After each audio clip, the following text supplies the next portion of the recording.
الرحمن الرحیم۔ میں ہوں حکیم احمد حسن نوری۔ فابئی آلاء ربکما تکذبان۔ تم اللہ تعالیٰ کی کون کون سی نعمتوں کو جھٹلاؤ گے؟ ناظرین، آج ہم انگور کے بارے میں آپ کو بتائیں گے۔ اللہ تعالیٰ نے ہمارے لیے یہ عظیم تحفہ پیدا کیا ہے جو ہماری جسم کی مختلف بیماریوں کو دور کرنے کے لیے ہم اسے استعمال کرتے ہیں۔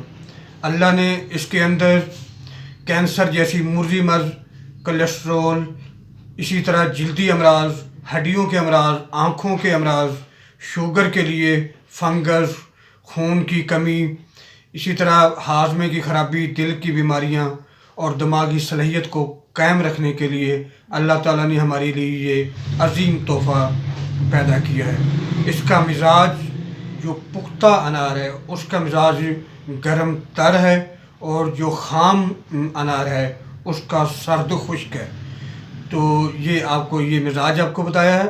اس کے علاوہ اللہ تعالیٰ نے اس کے اندر کئی دھاتیں ہمارے لیے رکھی ہیں، جس میں وٹامن B12، B2 اور وٹامن B6، اسی طرح potassium, magnesium, vitamin C، vitamin E، phosphorus, calcium اور پوٹاشیم جیسی چیزیں اللہ نے اس کے اندر رکھی ہیں۔ ہمیں اسے ضرور استعمال کرنا چاہیے، کیونکہ یہ استعمال کرنے سے ہماری جسم کی باڈی کو طاقت ملتی ہے، ہماری قوت مدافعت بڑھتی ہے اور ہماری جسم کو سکون ملتا ہے۔ اس سے ہماری جو چہرے کی رنگت ہے اس کو بھی فائدہ ہوتا ہے، خون کی کمی دور ہوتی ہے۔ تو یہ ہمارے لیے عظیم تحفہ اللہ نے پیدا کیا ہے، اسے ہمیں ضرور استعمال کرنا چاہیے۔ جزاک اللہ۔